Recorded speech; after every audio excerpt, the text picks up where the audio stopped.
अस्सलाम वालेकुम रहमतुल्लाहि व बरकातुहू।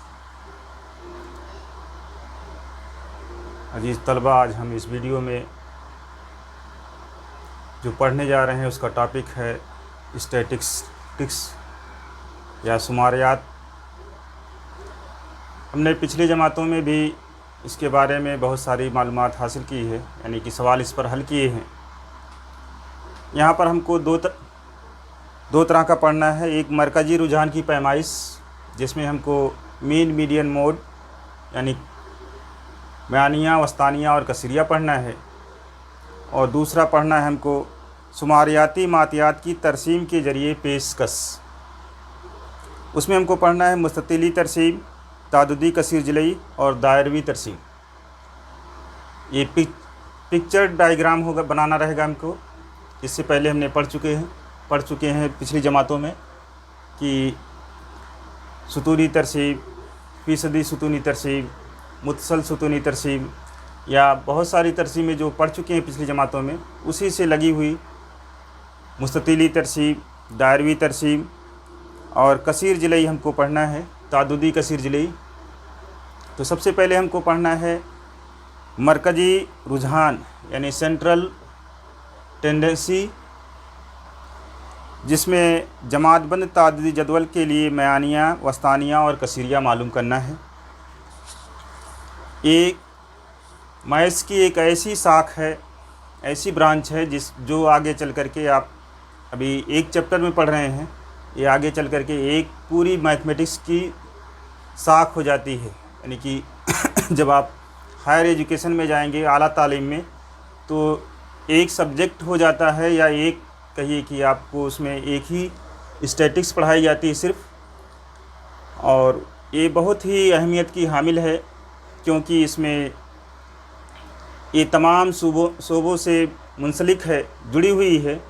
इसमें बहुत सारे शोबे आते हैं: खेती, मासियात, कामर्स, इल्म अदवियात, इल्म नबातात, बायोटेक्नोलॉजी, तिब्बियात, कीमिया, एजुकेशन, समाजी उलूम, इंतज़ाम वगैरह। इन तमाम चीज़ों में इसका इस्तेमाल होता है। आप घर पर बैठे देखते होंगे, कभी क्रिकेट देखते होंगे, या कभी कोई ऐसी नई न्यूज़ आती है जिसमें फिगर बना करके, ग्राफ बना करके बताया जाता है। आप क्रिकेट अगर देखते होंगे या कोई मैच देखते होंगे, तो एक टीम किस तरह से अपने मैच में रन बनाई है या गोल की है, फिर दूसरी टीम जो है उसको किस तरह से कवर कर रही है, उसका एहतिमाल या मुमकिन क्या है कि वो हारेगी, जीतेगी, किस तरह से, उसके बारे में अंदाज़ा लगाया जाता है पिक्चर देख करके, यानी उसके ग्राफ को देख करके कि उसका ग्राफ अभी पहली टीम से अच्छा जा रहा है या नहीं जा रहा है। वो सब बातें पता चलती है। इन तमाम चीज़ों की जानकारी के लिए एक हमारे रियाजीदां थे, फ्रांस गाल्टन। इन्होंने बहुत ही इस पर हम लोगों के लिए मेहनत किया है, और जिससे इस स्टैटिक्स में बहुत सारी कामयाबी मिली है। ये करते क्या थे, बहुत सारे लोगों को अपने हिसाब से सवाल लिख करके दे दिया करते थे और उसका तजज़िया किया करते थे, उस पर उसके बारे में सोचते रहते थे क्या इसका रिज़ल्ट आएगा। या बहुत सारी चीज़ों की मालूमात, जैसे आप लोग के घर पे आते हैं बहुत सारे लोग कि आप क्या खाते हैं, क्या पहनते हैं, या कौन सा साबुन इस्तेमाल करते हैं, कौन सी चीज़ पसंद करते हैं। या आप कहीं जाएंगे, या आपकी क्लास में बहुत सारे लोग ऐसे आते हैं जो आपसे कहते हैं हमको आपकी राय चाहिए। एक पेपर पे कुछ सवाल दिए रहते हैं और उस सवाल को पढ़ करके आपकी राय उसमें देना रहता है। ये सब स्टैटिक्स यानी शुमारियात में इस्तेमाल होता है। वो मालूमात यानी हर एक इंसान की सोच जो है उससे पता चलती है कि किस तरह से सोचते हैं। फिर उसके बाद वो आगे उसके हिसाब से प्रोजेक्ट बनाए जाते हैं और दूसरी चीज़ें बनाई जाती हैं।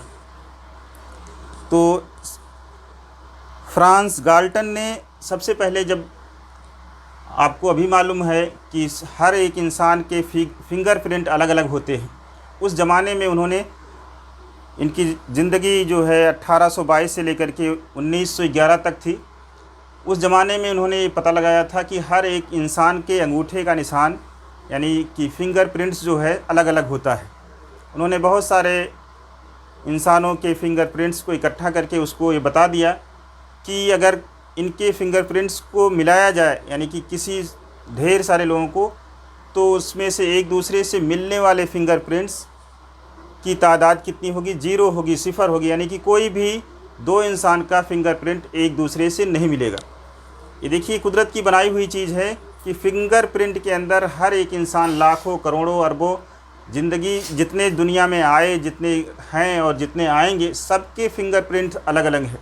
इन्होंने जब ये बताया तो इसका इस्तेमाल क्राइम में यानी कि क्राइम को अंजाम देने वालों को लोगों को पकड़ने के लिए या बहुत सारी चीज़ों में इसका इस्तेमाल होने लगा।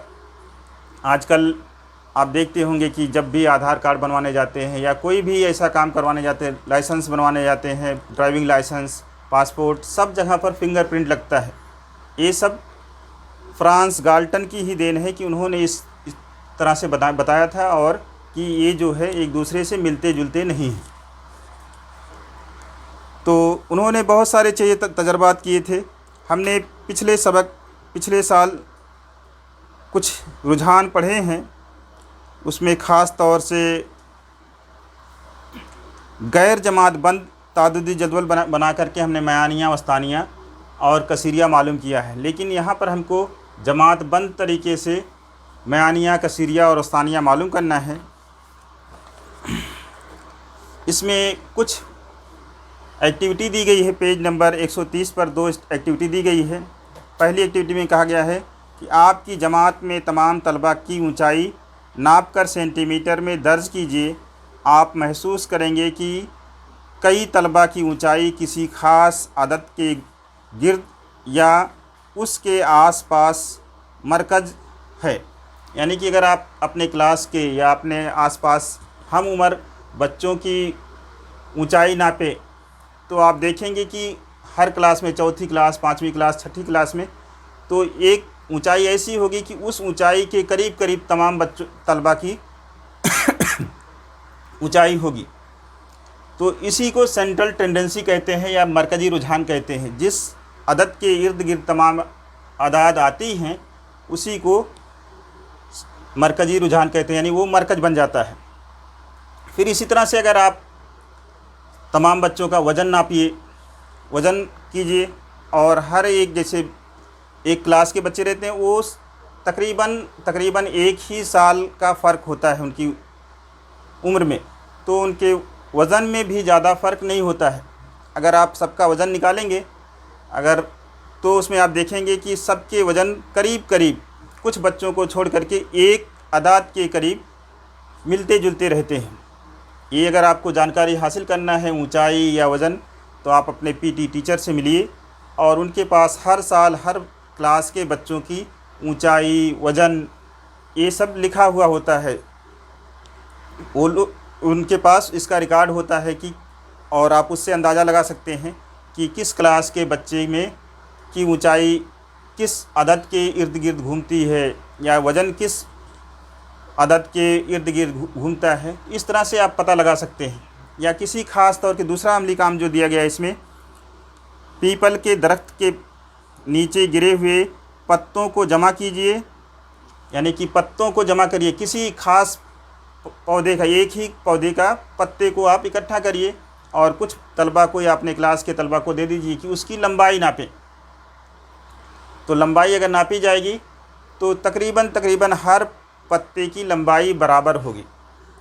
चाहे वो पत्ते की लंबाई नापी जाए, चाहे डंठल की लंबाई नापी जाए, तो बराबर होगी। यानी इसी को कहा जाता है कि एक सेंटर मान करके कि उस मरकज़ की तरफ जो है तमाम अदाद जो है उसी की तरफ रागिब होती है या उसी की तरफ झुकी होती है या उसी के इर्द गिर्द होती है। इसी को मरकज़ी रुझान कहा जाता है।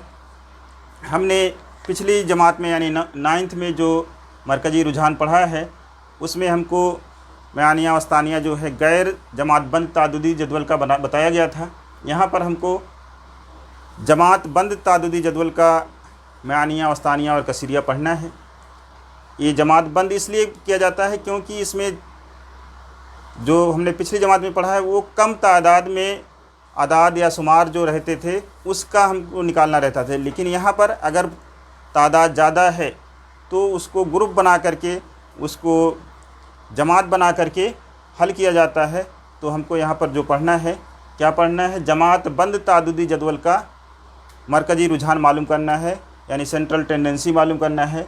मीन मोड, मीडियन मोड यानी मयानिया, वस्तानिया और कसीरिया पढ़ना है। तो ये 3 चीज़ें हमको यहाँ पर पढ़नी है। और फिर उसके बाद दूसरा पार्ट उसका रहेगा ग्राफिकल रिप्रेजेंटेशन, यानी कि तरसीमी खाका बनाना रहेगा। तो उसके बारे में देखा जाएगा। पहले हम मरकज़ी रुझान यानी सेंट्रल टेंडेंसी पढ़ते हैं, मयानिया, वस्तानिया और कसीरिया। तो हमने पिछली जमात में जो शुमारों का मयानिया जो पढ़ा है उसका जाब्ता देखते हैं, थोड़ा सा एक बार उसको रिवीजन करते हैं क्या होता है। मयानिया आपने पढ़ा होगा, मयानिया का जाब्ता, इसको एक्स बार से जाहिर किया जाता है। सिंबल जो है इसका साइन एक्स बार, ये बराबर क्या होता है, तमाम शुमारों का मजमुआ।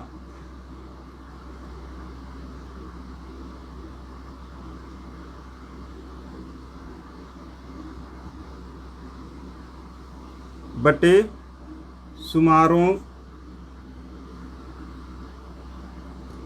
की कुल तादाद।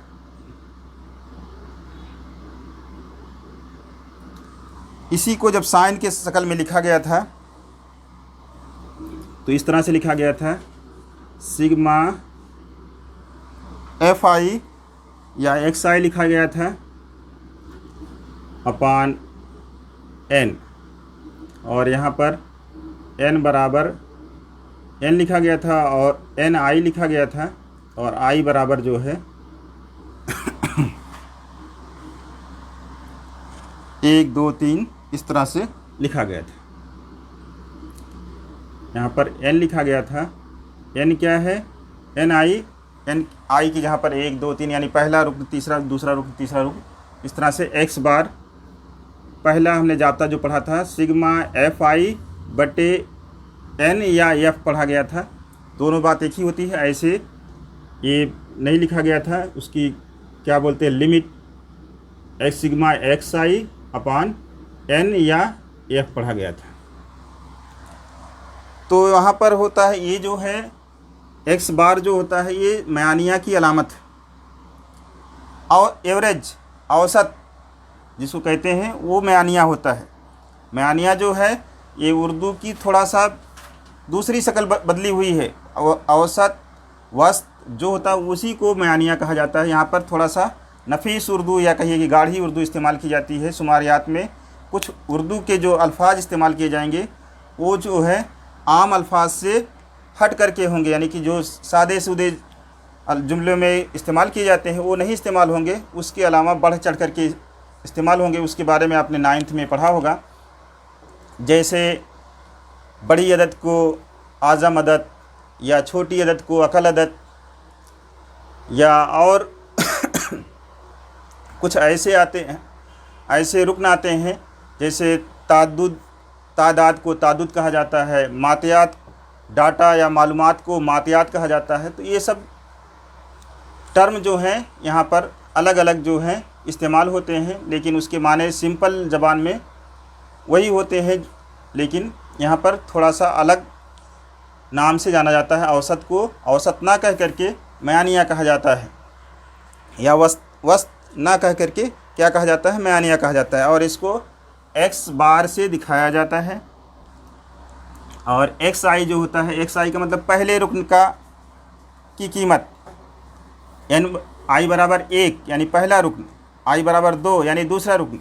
तो जैसे अगर सबका वज़न निकालना है तो पहले बच्चे का वज़न फिर जमा दूसरे बच्चे का वज़न। ये सिग्मा का मतलब सम होता है, समेसन से बनता है, टोटल हासिल जमा मजमुआ जो भी कहिए, ये समेसन, सम, टोटल, मजमुआ, हासिल जमा इसकी अलामत है। इसको सिग्मा पढ़ा जाता है। ये बड़ा वाला सिग्मा है। एक साइंस जब पढ़ेंगे तो आपको एक छोटा सिग्मा भी पढ़ाया जाता है, उसमें इस तरह से होता है, ये छोटा सिग्मा कहलाता है, लेकिन ये जो होता है ये बड़ा सिग्मा कहलाता है। तो यहाँ पर हमको जमात बंद तादुदी तकसीम का पढ़ना है, मरकज़ी रुझान। तो आइए उसके बारे में फिर देखते हैं तफसील से कैसे मालूम किया जाएगा। आइए सबसे पहले हम तादुदी कसीर जिलई तादुदी जमात बंद तादुदी तकसीमी जदवल का मयानिया, हमको मयानिया मालूम करना है किसका, जमात बंद तादुदी जदवल का। मीन मालूम करना है किसका, for grouped frequency data distribution. इसमें हमको मीन यानी मयानिया निकालने के 3 तरीके बताए गए हैं और तीनों तरीके के लिए हमने अलग अलग, यहाँ पर देखिए लिखा है नंबर 1 डायरेक्ट मेथड, नंबर इसको रास्त का तरीका कहते हैं। दूसरा एज्यूम्ड मेथड मीन मेथड, मफरूजा मयानिया का तरीका। नंबर 3 स्टेप डेविएशन मेथड, गुरेज मरहले का तरीका। इसके लिए हमने सिर्फ क्या बनाया, बॉक्स बनाया है तीनों के अलग अलग। सबसे पहली अहम चीज़ जो है आपको याद होना चाहिए कि जब हमको रास्त के तरीके से यानी डायरेक्ट मेथड से मयानिया मालूम करना रहेगा तो उसमें हमको बॉक्स में 4 कॉलम बनाने होंगे। देखिए 1 2 3 4। आपको एक ही सवाल को तीनों तरीके से मयानिया मालूम करने के लिए कहा जा सकता है। यानी एक ही सवाल है तो उसको हमको क्या कहा जा सकता है कि इसका गुरेज मरहले के तरीके से, मफरूजा तरीके से या रास्त के तरीके से मयानिया मालूम कीजिए। तो उसके लिए आपको ज़रूरी है जब भी किसी भी तरीके का नाम लिखा जाएगा किसी भी सवाल में, तो आपको उस तरीके से सवाल सॉल्व करना जो है कंपलसरी है, लाजमी है। उसका हल उसी तरीके से करना आपके लिए लाजमी है, यानी फ़र्ज़ हो जाता है कि आपको उसी तरीके से करना है। अगर तरीके का नाम नहीं दिया गया है, मेथड का नाम नहीं दिया गया है, तो आप किसी भी तरीके से करेंगे तो आपका वो सवाल सही माना जाएगा। लेकिन कोई सवाल हल करने के कई तरीके हैं और उसमें से तरीके का नाम दिया गया है, मखसूस तरीके का नाम दिया गया है कि इस तरीके से आपको सवाल को हल करना है, तो आपके ऊपर ये फ़र्ज़ हो जाता है कि आप उसी तरीके से सवाल जब हल करेंगे तभी आपको नंबर मिलेगा, तभी वो सवाल आपका सही माना जाएगा। आप दूसरे तरीके से एकदम परफेक्ट 100% करेक्ट बताएंगे, श्योर एंड सर्टन रहेंगे कि हमारा एकदम सवाल सही है, लेकिन उस पर आपको नंबर नहीं मिलेगा। हमको नंबर चाहिए तो हमको जिस तरीके से कहा गया है, जिस मेथड से कहा गया है, उस मेथड से हमको सॉल्व करना रहेगा, हल करना रहेगा। तो इसके लिए हमको ये ज़रूरी है कि याद होना चाहिए कि रास्त के तरीके में कितने कॉलम होते हैं और क्या क्या होता है, और मफरूजा तरीके में कितने कॉलम होते हैं। रास्त के तरीके में 4 कॉलम होते हैं, यहाँ पर 4 कॉलम बनाएंगे 1 2 3 4, और मफरूजा तरीके में 5 कॉलम होते हैं। हमने यहाँ 5 कॉलम बना करके बताया है आपको कि 5 कॉलम होते हैं। और गुरेज मरहले का तरीका यानी स्टेप डिविएशन मेथड में 6 कॉलम की ज़रूरत पड़ती है। जब आपको ये मालूम रहेगा कि हमको कितने कॉलम बनाने हैं तो वो तमाम कॉलम आपके बन जाएंगे। तो आपको क्या क्या चाहिए, ये 4 चीज़ तो हर एक में करना आपको फ़र्ज़ रहेगा, यानी आपको हर सवाल में 4 चीज़ करना है। फिर रास्त के तरीके के बाद जब आप मफरूजा तरीके में बढ़ेंगे तो उसमें आपको 1 कॉलम बढ़ जाता है, 1 स्टेप और करना पड़ता है। और फिर जब आप डेविएशन मेथड में आएंगे यानी गुरेज मरहले के तरीके में आएंगे तो 1 कॉलम और बढ़ जाता है, यानी 1 स्टेप उसमें और सॉल्व करना रहता है। तो अगर ये आपको पहली चीज़ ये मालूम होना चाहिए कि क्या क्या कितने कितने कॉलम बनेंगे, और दूसरी चीज़ ये मालूम रहना चाहिए कि रास्त के तरीके का फार्मूला क्या है और उसमें उस फार्मूले में जो जो साइन इस्तेमाल हुई है उसका मतलब क्या है। ये तमाम चीज़ें बताई जाएंगी। फिर अगर ये मालूम हो गया तो आपका सवाल हल हो सकता है। इसी तरह से आपको मफरूजा तरीके में जो फार्मूला है उसका फार्मूला याद होना चाहिए, और उसकी हर फार्मूले में जो साइन इस्तेमाल हुई है, अलामत इस्तेमाल हुई है, उसका मतलब मालूम होना चाहिए कि वो कैसे निकाला गया है या क्या चीज़ है। फिर इसी तरह से गुरेज मरहले वाले में भी करना रहेगा, आपको वो फार्मूला याद रहना चाहिए और फार्मूला में इस्तेमाल की गई तमाम अलामतें और उसकी वजाहत मालूम होनी चाहिए क्या क्या चीज़ है। तो सबसे पहले हम देखेंगे हर सवाल में आपको क्या दिया रहेगा, जमात दी रहेगी और ताद्दुद दिया रहेगा। एक कॉलम में ऊपर आपको जमात दी रहेगी, किसी चीज़ के बारे में जानकारी है जिसके बारे में उसकी जमातें दी जाएंगी, और उसमें ताद्दुद यानी कितने कितने हर जमात में अफराद या जो भी शुमारे जो हैं कितने कितने हर जमात में शामिल हुए हैं वो बताया जाएगा। तो आइए सबसे पहले देखते हैं कि कॉलम जो बनाया जाएगा मयानियाँ निकालने के, सिर्फ मयानियाँ ही एक ऐसा मरकज़ी रुझान है, सेंट्रल टेंडेंसी है, जिसमें हमको 3 तरीके से हल करना है। यानी मयानिया को, यानी मीन को 3 तरीके से हल करना है, और बाकी तमाम जो होते हैं वस्तानिया और कसीरिया, उसको एक तरीके से हल करना है। इसलिए ये थोड़ा सा लेंदी लगता है मीन वाला, कोई मुश्किल नहीं, बस आपको ये अगर फार्मूला याद है और कितने कॉलम बनेंगे, उसमें क्या क्या लिखा जाता है, ये अगर मालूम हो जाता है तो आप आसानी के साथ सवाल हल कर सकते हैं, कोई दिक्कत नहीं आएगी इंशाअल्लाह। आइए देखते हैं हर कॉलम में क्या क्या लिखा जाएगा। आइए हम देखते हैं कि बॉक्स में क्या क्या लिखा जाएगा। तो हर एक सवाल में आपको 2 चीज़ें दी रहेगी, कोई चाहे आपको रास्त के तरीके से निकालना हो, चाहे मफरूजा तरीके से निकालना हो, या गुरेज मरहले के तरीके से। आपको जमात दी जाएगी और ताद्दुद दिया रहेगा रास्त के तरीके में। और ये 3 काम आपको हर वस्ते जमात हर एक में आपको निकालना रहेगा। वस्ते जमात का मतलब होता है कि अगर यहाँ पर जमात 10 से 20 दी गई है, तो 10 और 20 को जमा करके 2 से तकसीम कर देंगे, तो कितना हो जाएगा, 30 को अगर 2 से तकसीम करेंगे तो 15 आ जाएगा। तो हर जमात का ऐसे 20 से 30 या जो भी रहेगी, सबका आपको वस्ते जमात निकालना पड़ेगा। हर एक में आपको दूसरा कॉलम जो है, पहले में जमात लिखेंगे, दूसरे में उसका वस्ते जमात निकालेंगे। और F जो है आपका ताद्दुद दिया रहेगा, कितनी तादाद है, और पहले में XI यानी कि ये दोनों को आपको जरब करना है, XI को और FI को जरब कर लेना रहेगा। यानी रास्त के तरीके में आपको FI और XI को जरब कर लेना रहेगा। फार्मूला आपको बताया जाएगा आगे, और फिर कैसे सवाल को हल किया जाएगा फिर से वापस से बताया जाएगा। लेकिन एक बात पहले आप समझ लीजिए कि चारों कॉलम में क्या क्या रहेगा। पहले में जमात जो लिखी रहेगी सवाल की, वो लिखी जाएगी, और दूसरे कॉलम में हर जमात का वस्ते जमात निकाल के लिखा जाएगा।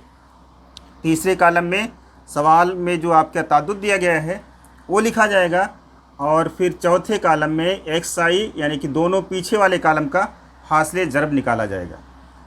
अब जब कॉलम बढ़ेंगे तो यहाँ पर ये फ्रीक्वेंसी वाला यानी ताद्दुद वाले कॉलम से पहले एक कॉलम हर एक में बढ़ेगा। आपको जो कॉलम बढ़ेगा XI की, जहाँ पर जो कॉलम एक नया जो आएगा XI के बाद, उसका और इस FI का हासिल ज़रब निकाला जाएगा। अब ये देखिए रास्त के तरीके में आप जमात लिखेंगे, वस्ते जमात उसका निकालेंगे, ताद्दुद लिखेंगे, और वस्ते जमात और ताद्दुद का हासिल ज़रब लिखा जाएगा। फिर उसके बाद फार्मूला कैसे किया जाता है वो बताया जाएगा आपको। फार्मूले में रख करके सवाल कैसे हल किया जाता है वो बताया जाएगा आगे। फिर यहाँ पर आपको दूसरे में ये 3 चीज़ें आपको हर एक सवाल में लिखना लाजमी रहेगा। क्या? जमात, वस्ते जमात और ताद्दुद। अब आपका मफरूजा तरीके में जो भी जमात रहेगी उसमें आपका एक्स वाई में इसमें जो भी आएगा आपका, किसी एक को आपको मयानिया फ़र्ज़ कर लेना होगा, एज्यूम कर लेना होगा कि ये हमारा मयानिया है। और मयानिया जब आपका मालूम हो जाएगा तो इस कॉलम में जो नया कॉलम इसमें बन रहा है इसको DI कहा जाता है। DI। अब DI कैसे निकलेगा? ये तो XI आपका दिया हुआ है, XI में से A को माइनस कर दिया जाएगा, यानी हर जमात में जो भी XI है उसको A में से माइनस करके लिख दिया जाएगा, इसी को DI कहा जाएगा। और तीसरे जो चौथा कॉलम बनेगा इसको और इसको जरब कर दिया जाएगा, DI जरब FI। ये आपका मफरूजा तरीके में एक कॉलम जो बढ़ रहा है वो क्या है? DI। DI क्या होता है? ये इसमें नाम ही इसका मफरूजा मयानिया का तरीका, एज्यूम मीन मेथड। यानी इस जो वस्ते जमात आएगा उसमें से एक वस्ते जमात को हम क्या कर लेंगे? मयानिया फ़र्ज़ कर लेंगे, उसको A फ़र्ज़ कर लिया जाएगा। ये जब फ़र्ज़ कर लिया जाएगा उसके बाद DI कैसे निकलेगा आपका? xi में से a को नफ़ी कर दिया जाएगा, यानी कि आपका हर वस्त जमात में से ये मयानिया जो फ़र्ज़ किया गया है उसको माइनस कर दिया जाएगा। फिर आपका डी आई, हर एक का डी आई आ जाएगा और डी आई आ जाएगा और एफ आई आपका आ गया। फिर दोनों को ज़रब कर लेंगे और फिर फार्मूले में जो करना है उस हिसाब से हम उसको हल कर लेंगे। फार्मूला बाद में बताया जाएगा। हर एक तरीके का हल करने का फार्मूला जब सवाल हल किया जाएगा तो एक एक तरीके को उसके फार्मूले बताए जाएंगे। फिर उसके बाद आता है आपका गुरेज मरहले के तरीके में। इसमें भी आपको 3 कॉलम में वही चीज़ें लिखना है। जमात ये दी रहती है, ताद्दुद दिया रहता है, वस्ते जमात आपको निकालना रहता है। ये 3 कॉलम आपको भरना है। अब ये जो है यहाँ पर देखिए वस्ते जमात के बाद 2 कॉलम अब इसमें बढ़ रहे हैं। देखिए पहले यहाँ पर ताद्दुद के पहले एक कॉलम, कोई कॉलम नहीं, इसी की ताद्दुद से पहले वाले कॉलम में बढ़ोतरी हो रही है। देखिए यहाँ पर पहले हम डी आई निकालेंगे। अब यहाँ पर देखिए गुरेज मरहले के तरीके में क्या करेंगे, हम जमात लिखेंगे पहले कॉलम में, दूसरे कॉलम में वस्ते जमात लिखेंगे। अब यहाँ पर डी आई वाले कॉलम में डी आई लिखा जाएगा। डी आई बराबर क्या हो जाएगा, डी आई बराबर एक्स आई माइनस ए। जैसे इसमें निकाला जाएगा मफरूज़ा तरीके में डी आई, वैसे सेम टू सेम इसमें भी निकाल लिया जाएगा। और फिर एक कॉलम जो बढ़ रहा है उसको यू आई कहा जाता है। इसमें डी आई ना करके, हाँ डी आई बराबर यू आई बराबर हो जाएगा डी आई बटे जी।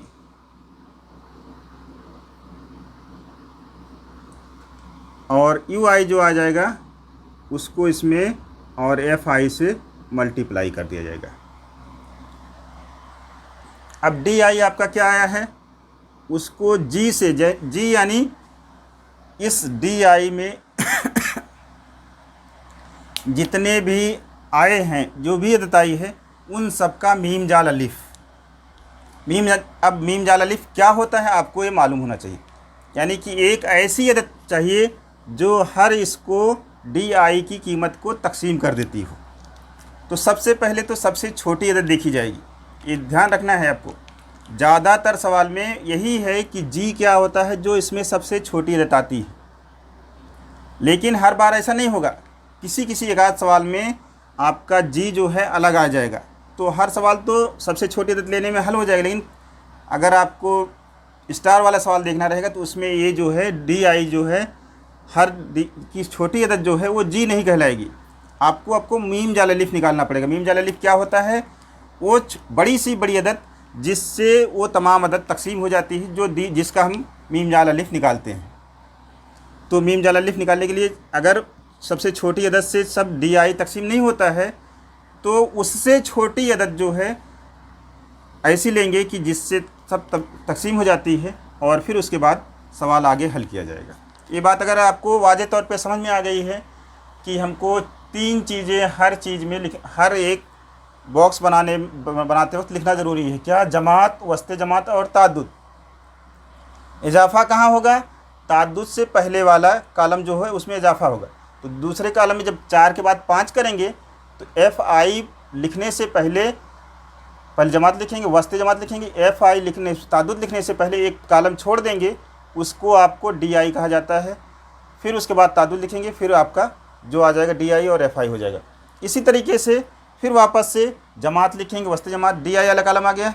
अब ताद्दुद वाला लिखने से पहले एक कॉलम नया बन रहा है, U I is equal to D I upon ji.